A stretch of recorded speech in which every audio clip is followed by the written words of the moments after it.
말씀 자체 그것만 하나 떼가지고 그것만 강조하다 보면 하나님이 진짜 원하시는 마음을 읽을 수가 없어요. 예를 들면 구약도 분명히 하나님의 말씀이고 우리가 지키려고 애를 쓰잖아요. 구약에서는 하나님의 백성이 먹지 말아야 할 음식들이 굉장히 많이 기록되어 있습니다. 여러분 다 가장 좋아하는 고기 중에 돼지고기 삼겹살이잖아요. 돼지고기 먹으면 안 돼요, 하나님 백성은. 근데 왜 먹어요? 먹으면 안 돼요. 미꾸라지, 추어탕도 먹으면 안 돼요. 비늘이 없는 물고기는 먹지 말라고 하셨거든요. 굽이 있대 색임질하지 않는 돼지 같은 그런 동물은 먹지 말라고 그랬어요. 근데 지금 여러분 너무 좋아하잖아요. 안 먹으신 분들 없고요. 저도 다 먹고 있어요. 왜 먹는 거예요? 다 하나님 말씀 불순종하는 거잖아요. 그러니까 말씀 그 문구가 중요한 게 아니고 하나님께서 그 말씀을 주실 때 어떤 마음을 갖고 주셨냐 하는 거죠. 그게 중요한 거예요. 그래서 여러분들이 나가서 하나님이 먹지 말라고 하는 돼지고기 먹고 먹지 말라고 하는 추어탕 먹고 할 때에 여러분 생각을 그거 먹을 때마다 그냥 아무 생각 없이 드시지 말고 한 번이라도 더 되새김질 한번 해보세요. 하나님께서 되새김질하지 않는 짐승을 먹지 말라고 하는 이유는 되새김질하는 것은 말씀을 자꾸 되새기라는 뜻이에요. 그 되새기지 하지 않는 동물을 보면서 말씀을 계속 되새김질해야 되겠다라고 하는 의미로 받아들여야 되는 거예요. 하나님이 그걸 원하시는 거예요. 그래서 돼지고기를 먹을 때마다 말씀을 계속 되새김질해야 되구나라고 생각하고 드시라는 얘기예요. 추어탕에 비늘이 없잖아요. 비늘이 없는 건 하나님이 왜 먹지 말라고 하셨어요? 비늘이라고 하는 것은 물이 닿는 부분을 막아주잖아요. 직접적으로 몸이 안 닿거든요. 이런 물은 뭐냐면요, 세상을 뜻해요. 그러니까 직접적으로 세상과 접촉하지 않는 그런 고기를 먹어야 된다는 거죠. 그럼 비늘이 있는 고기, 그러니까 비늘이 없는 고기는 세상과 직접 접촉하니까 하나님이 금하신 거예요. 그러니까 그런 고기를 보고 이제 세상에 젖어들면 안 되겠구나, 세상과 접해서 세상에 물리지 말아야 되겠다라고 그걸 깨달으면서 그걸 먹는 거예요. 그 자체가 중요한 게 아니고요. 아침에도 제가 교사 선생님들한테 말씀드리면서 여러분 제사 음식에 대해서 굉장히 의견이 분분할 거예요. 제사 음식은 먹어도 돼요, 안 먹어도 돼요 하면서. 여러분 상관없어요. 여러분들이 거리치기 가지 않으면 제사 음식 먹으란 얘기예요. 근데 사도 바울도 그렇게 얘기하면서 사도 바울이 그러나 나는 내가 제사 음식을 먹는 걸로 인해서 믿음이 약한 사람들이 상처를 받으면 내가 안 먹겠다고 그러신 거예요. 그러니까 제사 음식이 자체가 중요한 게 아니라 그런 것들을 통해서 내가 다른 사람에게 해를 끼치면 안 된다는 거예요. 너에게 항상 유익을 주고 도움을 줄 수 있는 사람이 되라 라고 사도 바울이 이야기하고 있는 겁니다. 율법주의가 바로 그런 거예요. 형식에 치우친 거. 여러분 예배 드리는 거 하나님 말씀 듣고 하나님 만나러 왔잖아요. 여러분이 어떤 마음을 갖고 왔느냐는 하나님만이 아셔요. 저도 여러분들 속마음을 몰라요. 제가 어떻게 알아요? 하나님이 아닌데. 그러니까 여러분들이 와서 어떤 마음을 갖고 왔느냐, 그건 여러분들이 눈동자를 보면 다 알아요. 나타나고요. 여러분의 예배드리는 태도를 보면 나타나는 거예요. 생각이 지금 어디가 있느냐, 집중하느냐 하나 다 하나님 아시거든요. 제가 봐도 느낄 정도만 하나님은 오직 더 자세하게 알겠어요. 그러니까 여러분 예배 드릴 때 와서 그냥 나 일주일에 한 번 주일날 오전 예배 드렸다, 내 할 도리 다 했다, 그리고 하나님 영광 받으세요. 여러분 그런 거 아니에요. 부모님에게 용돈만 갖다 드리고 나 할 도리 다 했다고 하는 자식도 할 도리 다 한 겁니까? 용돈만 다 그냥 매달 20만 원, 30만 원씩 드리고 알아서 하세요. 병원에 가시든지 뭐 하든지 난 몰라요. 그렇게 하면 자식 도리 다 한 겁니까? 아니잖아요. 그와 똑같은 거예요. 하나님은 여러분들의 중심을 보십니다. 그래서 오늘 영상에 본 것처럼 말씀 그 자체 그 문구가 중요한 게 아니고 하나님이 그 말씀을 어떤 마음을 어떤 뜻으로 하나님이 우리에게 주셨는가, 그거를 깨달을 수 있는 지혜가 필요한 겁니다. 할렐루야. 그래서 말씀을 통해서 하나님 기쁘시게 하는 그런 여러분 되시기를 주의 이름으로 축복합니다. 자, 오늘은요 믿음대로라고 하는 제목으로 말씀을 증거하려고 합니다. 제가 지난번인가요 한번 말씀드렸는데 이 세계에는 보이는 세계와 보이지 않는 세계가 있다고 말씀드렸어요. 그리고 보이지 않는 세계가 보이는 세계에 영향을 끼친다. 그 결과가 나타난다 그랬어요. 여러분, 지금 장마철에 엄청나게 폭우가 내리잖아요. 이제 극한호우라고 하잖아요. 비가 짧은 시간에 엄청나게 많이 내려요. 감당을 못할 정도죠. 여러분, 그게 텔레비에서는 뭐라고 이렇게 그 원인을 뭐라고 그래요? 뜨거운 공기와 찬 공기가 만나가지고 이게 서로 부딪혀가지고 생기는 거다. 여러분, 그거 봤어요? 텔레비에서 그냥 이게 뜨거운 공기입니다, 이게 차가운 공기입니다, 서로 만나가지고 부딪혀가지고 그냥 불안정해서, 대기가 불안정해서 비가 오는 겁니다, 이렇게 설명해요. 여러분들이 그 뜨거운 공기, 찬 공기 보셨냐고요? 만나는 거 보셨냐고요? 텔레비에서도 그거 못 찍었어요. 영상도 안 보여줘요. 찍을 수가 없으니까. 왜? 보이지 않는 세계에서 일어나는 겁니다. 그렇게 보이지 않는 세계를 하나님이 주장하시지만 결국 누구한테 영향을 끼쳐요? 보이는 세계에 살고 있는 우리가 영향을 받고 있잖아요. 그래서 보이는 세계가 더 중요하다는 거예요. 보이지 않는 세계가 중요하다는 거예요. 보이는 세계는요, 원인이 있고 결과가 명확합니다. 하나 더하기 하나는 반드시 두 개가 돼야 돼요. 0도에서 물이 얼어야 되고 100도에서 물이 반드시 끓어야 돼요. 이거는 절대적인 법칙이에요. 원인과 결과가 반드시 있어요. 그런데 보이지 않는 세계는요, 결과가 없어요. 명확하지가 않아요. 왜? 믿음에 의해서 움직이기 때문에 그래요. 세상 사람들도 이걸 알려고 얼마나 부단히 노력하는지 몰라요. 그러나 우리는 이미 다 알고 있어요. 그 머리가 똑똑한 물리학자들도 다 못 파헤쳤지만 예수를 신실하게 믿는 사람들은 다 알고 있어요. 믿음에 의해서 움직이는 게 보이지 않는 세계의 원리입니다. 그러니까 그 믿음에 의해서 움직이는 세계가 보이는 세계의 결과물을 나타내는 거예요. 그렇다면 우리가 가장 중요한 건 이 믿음이 커야 되겠죠.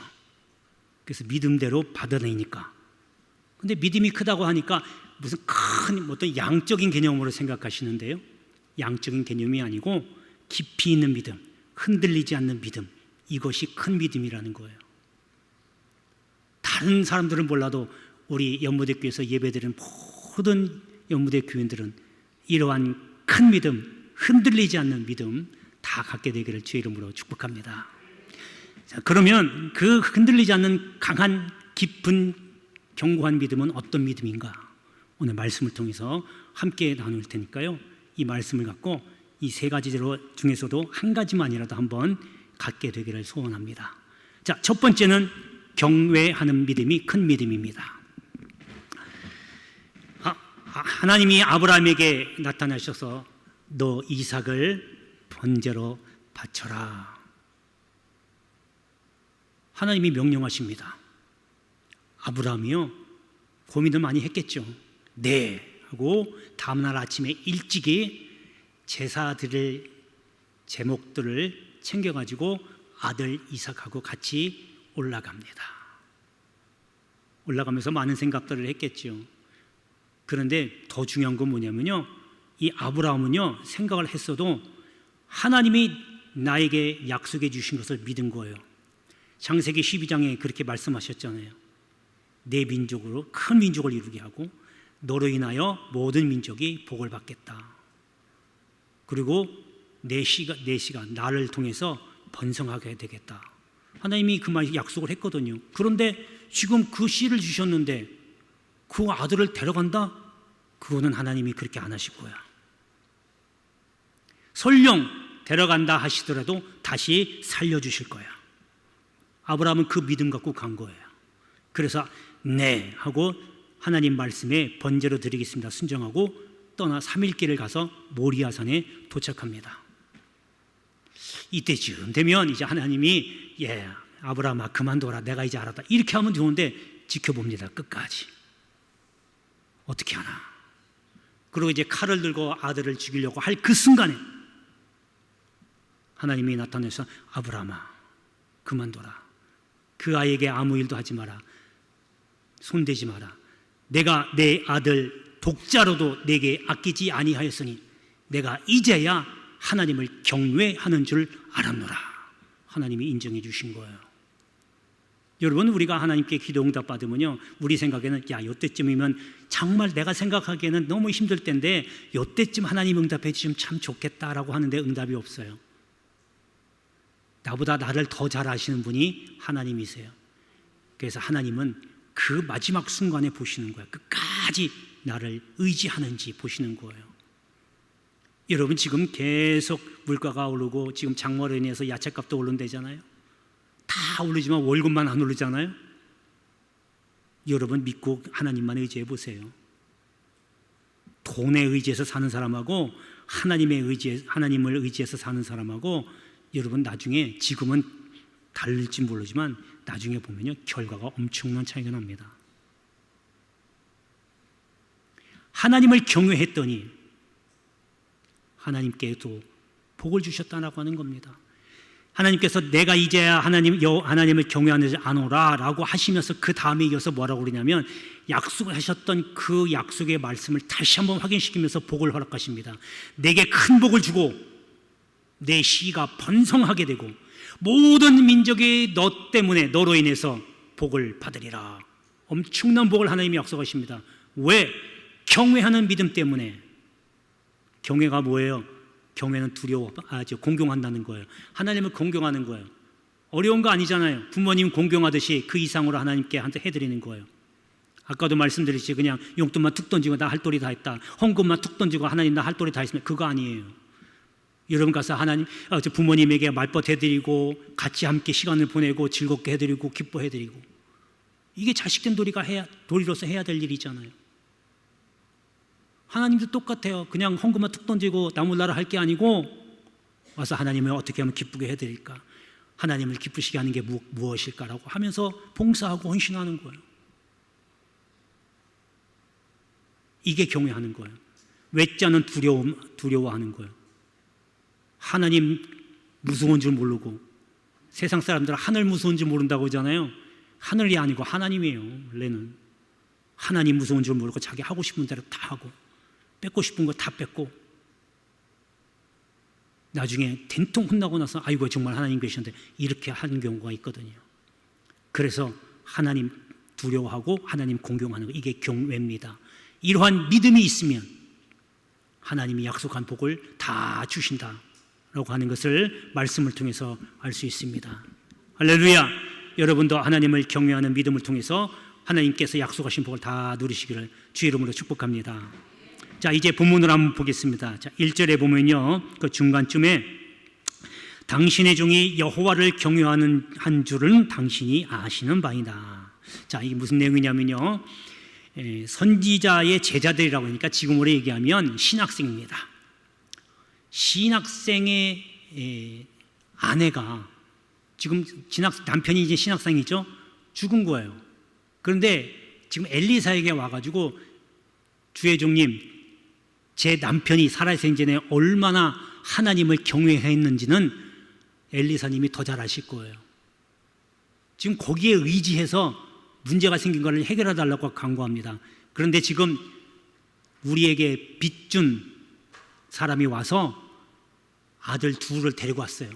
자기 종으로 노예로 삼으려고. 엘리사님, 이거 어떻게 해요? 지금 이 선지 성도의 신학생의 아내가 문제가 생긴 게 바로 빚준 자가 와서 자기 아들들을 둘을 데리고 왔다는 거예요. 이 문제를 해결해 달라고 지금 엘리사에게 왔는데, 그냥 온 게 아니고 자기가 남편이 하나님을 경외했다라고 하는 그 믿음에 의지해서 해결해 달라고 선지자에게 온 겁니다. 여러분 읽어봤지만 해결받잖아요. 이런 문제가 있으면 그냥 무턱대고 와가지고 문제만 해결해 달라고 그냥 무대뽀로 덤벼들지 말고 평상시에 하나님 경외하고 하나님 잘 섬기고 봉사하는 걸 잘 쌓아놔야죠. 그래서 진짜 큰 문제가 뻥 터질 때 하나님, 제가 지금까지 하나님을 위해서 일한 걸 기억하시죠? 하나님, 제가 하나님을 섬기고 하나님께 봉사하고 하나님 경외하신 줄 하나님 더 잘 아시죠? 하나님, 제게 지금 이런 문제가 생겼습니다. 하나님 해결해 주세요라고 하나님 앞에 내놓을 수가 있는 거예요. 아무것도 안 하고 이름 석자만 그냥 등록교인이라고 딱 올려놓고 문제가 뻥 터졌을 때 하나님 해주세요 그러면 공짜 심리 아니에요? 하나님은 세상에도 공짜가 없듯이 절대로 공짜가 없어요. 그래서 여러분, 하나님을 경외하는 믿음, 이 믿음이 진짜 큰 믿음으로서 흔들리지 않는 믿음을 갖게 되기를 주의 이름으로 축복합니다. 자, 두 번째는 기도하는 믿음입니다. 하나님께서 이스라엘 백성이 이스라엘 포로 생활을 할 때에 선지자를 통해서 말씀합니다. 내가 이제 다시 황폐해진 가나안 땅으로 너희들을 불러들여서 거기에 성읍을 세우고 거기에 땅을 일구게 하고 사람들이 많아서 번성하게 할 것이다. 하나님이 약속을 해 주시는 겁니다. 그러니까 에덴 동산을 다시 회복시켜 주시겠다고 말씀하신 거예요. 얼마나 기쁜 거예요. 여러분, 신앙이 떨어졌습니까? 아니면 뭐가 부족합니까? 하나님은 회복시켜 주시는 하나님입니다. 하나님은 역전의 명수입니다. 지금 당장 내가 지금 이 모양으로 있다 할지라도, 지금 낮고 천한데 있다 할지라도 하나님 한 방이면 전세 역전시켜 주시는 분이에요. 할렐루야, 할렐루야. 그런데 조건이 있어요. 그냥 예수 믿는다고 다 그냥 전세 역전되는 게 아니에요. 에스겔 선지자를 통해서 하나님 뭐라고 하시냐면, 내가 너희에게 복을 주겠다고 약속했지만 이스라엘 백성 너희가 이를 이루어 달라고 내게 간구해야 된다. 뭐예요? 기도해야 된다는 거예요. 그러니까 바꿔 얘기하면 기도해야 하나님이 복을 주신다 그겁니다. 할렐루야. 이미 복은 다 왔어요. 성경 66권에 하나님께서 우리에게 이러이러한 복을 주겠다 이미 다 약속하셨어요. 이제 우리가 할 일만 남은 거예요. 기도하셔야 돼요.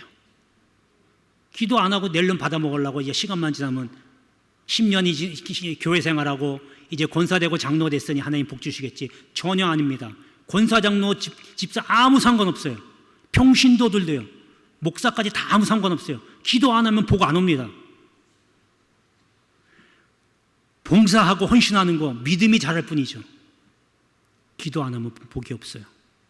그래서 여러분, 제가 예배드리기 첫반에 광고 시간에 말씀드렸잖아요. 기도 꼭 해달라고. 저 담장 공사를 위해서 기도해달라고. 여러분, 이 사람 참 좋은 업체 만나가지고 참 잘 공사해 끝났어. 공사하는 동안에 비도 한 방울 안 내리고 얼마나 선선하게 날씨 잘 돼서 얼마나 잘 풀렸는지 몰라. 여러분, 그게 우연이 된 겁니까? 지금까지 연무대 교회 역사를 보세요. 단 한 번도 우연히 일어난 게 하나도 없습니다.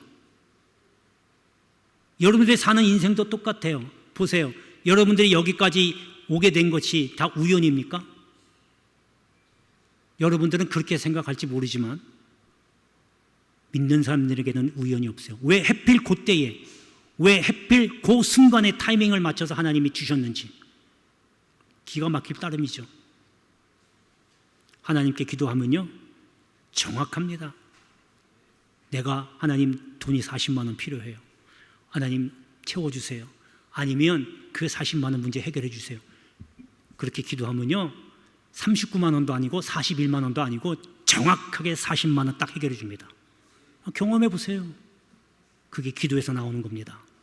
그러니까 뭐냐, 하나님은 아주 많게도 아니고 아주 부족하지도 않게 내가 살 만큼만 주시는 거예요.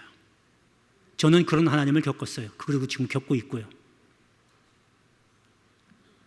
여러분, 이게 바로 기도하는 믿음입니다. 기도 아무나 하는 건 아니지만 그래도 주님이 성경 말씀을 통해서 기도하라고 명령하셨잖아요. 다만 1분이라도 10분이라도 앉아서 무릎 꿇고 기도하십시오. 중요한 건 띄엄띄엄 하지 마시고 날마다 쉬지 않고 꾸준히 하는 게 중요해요. 여러분, 운동도 좋은 음식도요, 좋은 건강식품도요, 한 번 먹고 그냥 확 좋아지는 게 아니잖아요. 아시죠? 못해도 3개월에서 6개월 정도 꾸준히 운동하고 꾸준히 먹어야 효과가 나오는 거예요. 하물며 기도는 오죽하겠어요. 꾸준히 기도하시는 사람들은 아실 겁니다. 이게 바로 믿음에서 나오는 거예요. 믿지 못하면 기도할 수가 없어요. 더군다나 여러분, 천국에 가는 게 우리 목적인데 천국에 가기 위해서 제일 먼저 해야 될 게 뭐라고 그랬어요? 여기 나왔죠? 회개예요. 그럼 회개 안 하면 어떻게 돼요? 못 가요. 이건 제가 여러분들에게 경험해서 말씀드리는 게 아니고 예수님이 분명히 말씀하셨거든요. 회개하라, 천국이 가까이 왔다. 회개하지 않으면 천국이 멀리 있다, 그 얘기예요.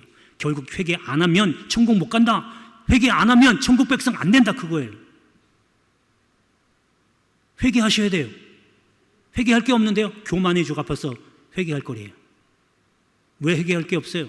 옆 사람에게 욕조거리 한 적 없어요? 옆 사람에게 욕심낸 적 없어요? 뒤통대서다가 뭐라고 궁시렁댄 적 없어요? 불평불만 한 적 없어요? 찾아보면 엄청나게 많이 쏟아집니다. 그거 다 하나하나 회개하셔야 돼요. 그래야 천국 백성 되는 거예요. 그렇게 하면요, 자동스럽게 나도 모르게 믿음이 커가게 돼요. 그게 바로 기도하는 믿음이라는 겁니다. 이러한 큰 믿음 갖게 되기를 축복합니다. 자, 이제 본문을 한번 보겠습니다. 본문의 6절에 보면요, 그릇에 다 찬지라 여인이 아들에게 이르되 또 그릇을 내게로 가져오라 하니 아들이 이르되 다른 그릇이 없나이다 하니 기름이 곧 그쳤더라. 자, 이게 이제 무슨 내용이냐면 엘리사에게 해결해 달라고 하잖아요. 그러니까 엘리사가 네 집에 뭐가 있냐? 그랬더니 기름 한 그릇밖에 없어요. 먹을 게 한 그릇밖에 없다는 거예요. 그러면 옆집 가서 그릇이란 그릇을 다 갖고 와라. 다 갖고 왔어요. 그리고 이제 문을 닫고 거기서 빈 그릇에 기름을 부어 채워라. 상식적으로 이해가 갑니까? 기름은 이만큼인데 지금 이거보다 더 몇 배가 많은 그릇에다가 지금 부어야 되는데, 여러분, 하나님의 보이지 않는 세계가 이런 거예요. 우리는 납득이 안 가잖아요. 지금 이 컵에 물이 이만큼 있으면요, 다른 컵에 넣어도 이만큼 그대로 옮겨줘야 돼요. 근데 이만큼 붓는데 지금요, 이 컵에 가득해서 수십 개의 유리 그릇 잔에 채워지는 거예요. 이게 이해가 가세요? 이게 보이지 않는 세계, 하나님의 세계예요. 믿음대로 되는 거예요. 그래서 다 붓더니 또 그릇이 없냐? 이제 그릇이 없습니다. 저게 믿음이 거기까지인 거거든요. 그러니까 기름이 끊어진 거예요. 여러분, 믿음이 이런 겁니다. 보이지 않는다고 없는 게 아니고 여러분이 믿음만 있으면 그것이 여러분이 생각하고 믿음대로 이루어집니다. 할렐루야, 할렐루야. 여러분, 교회 일도 똑같아요. 여러분 지금 기도하시면서요, 저거 잘 되게 해달라고 기도하지 마시고 여러분 생각을 하세요. 저 담장을 어떻게 쳐주고 흙은 어떻게 되고 저기가 어떻게 꾸며지는 것을 여러분들이 한번 생각을 해보세요. 만약에 하나님의 영은 하나이기 때문에 제가 생각하는 담장의 모습과 여러분들이 기도하면서 생각하는 담장의 모습이 같을 겁니다. 제가 생각하는 담장의 모습이 있거든요. 그게 믿음의 역사예요. 그래서 없다고 실망하지 마시고 안 된다고 하지 마시고 기도하시면서, 여러분 기도 안 하셔도 생각하는 거는 세금 내는 거 아니잖아요. 여러분 교회 가꿀 거 되게 많아요. 수도공사도 해야 돼요. 겨울만 되면 뻥뻥 터져가지고 수도공사 해야 되죠. 지금 저거 바닥에 있는 거 다 까져가지고 저 바닥공사도 해야 돼요. 여러분 저는 그래서 앞으로 수도공사가 돼서 물 알게 되는 모습, 여기 아스팔트로 쫙 깔아가지고 지금 아름답게 꾸며진 성도 지금 그리면서 기도하고 있어요. 돈이 얼마가 드냐고요? 돈하고 상관없어요. 장로님한테 여쭤보니까 저거 한 5천만 원 든대요. 바닥공사하는데 5천만 원 상관없어요. 하나님이 허락하시면, 허락만 하시면 5천만 원이 아니라 5억이라도 하나님이 어떻게 해서든 까마귀를 통해서 물려줘서 하시게 하십니다. 단 하나님의 뜻이 아니면 안 되는 거예요. 제 아무리 돈이 많아도. 그래서 그렇게 하는 거예요. 여러분 기도 안 해도 한번 그렇게 생각을 하시면서 지내보세요. 여러분 믿음의 결과가 어떻게 나오는가? 이게 바로 믿음의 역사입니다. 이러한 믿음을 갖게 되기를 주의 이름으로 축복합니다. 자, 마지막 세 번째는 빚을 갚는 믿음입니다. 여러분 우리 살다 보면 다 빚을 질 수 있잖아요. 근데 그게 빚 지고 있으면 참 시간이 오래 가면 지겨울 수 있는데 그 지겨운 게 아니고 감사의 조건이에요. 근데 빚을 그렇다고 안 갚아도 되겠지가 아니고 갚아도 되고 안 갚아도 되게 아니고 갚아야 돼요. 그래서 빚은 항상 갚아야 된다. 그래서 무엇보다도 여러분 빚 갚는데 먼저 행하십시오. 그것이 하나님께도 은혜가 되고 다른 이들에게도 또 기쁨을 줄 수 있는 거예요. 나에게도 기쁨이 되고요. 자, 이제 본문을 이제 보겠습니다. 본문의 7절에 보면 중간쯤에 기름을 팔아 빚을 갚고 남은 것으로 너와 내 두 아들이 생활하라. 이렇게 말하고 있습니다. 자, 기름을 많이 지금 얻었잖아요. 그러니까 그거 갖고 기름을 팔아서 빚을 다 갚고 그리고 나머지는 이제 있는 것 갖고 생활하라 그럽니다. 여러분이 여기까지 온 것은 부모님 덕분에 여기까지 오게 된 거예요. 맞으시면 아멘 해보세요. 그 부모님께 빚진 거예요. 그렇죠? 부모님의 빚졌고요. 그 다음에 여러분들의 신앙이 지금과 똑같든지 어쨌든 자랐다라고 하는 것은 누구 덕이에요? 목사님의 신앙을 잘 심어주신 거예요. 제 자랑이 아니라 여러분들 많은 목사님들 거쳐갔잖아요. 어쨌든 여러분들이 마음에 들든 안 들든 간에 목사님을 통해서 신앙이 여러분들이 자란 거예요. 아멘 했어요. 아멘. 그럼 목사님에게 빚진 거예요. 그 다음에 마지막은 여러분 하나님께 빚진 거예요. 왜냐하면 하나님이 여러분들을 사랑해 주셔서 구원시켜 주셨잖아요. 그럼 빚지셨죠? 여러분 빚 갚으셔야 돼요. 하나님이 진 사랑의 빚, 목사님에게 진 신앙의 빚, 부모님에게 빚진 것들 다 갚으셔야 돼요. 이것도요, 믿음 없으면 못해요. 믿음이 있어야만 가능한 겁니다. 그래서 빚 갚는 믿음인 겁니다. 오늘 세 가지 말씀드린 거, 이런 굳건한 견고한 믿음을 가지고 하나님이 주신 많은 복들을 다 누리게 되는 저와 여러분들 되시기를 주의 이름으로 축복합니다. 기도하겠습니다. 은혜로우신 아버지.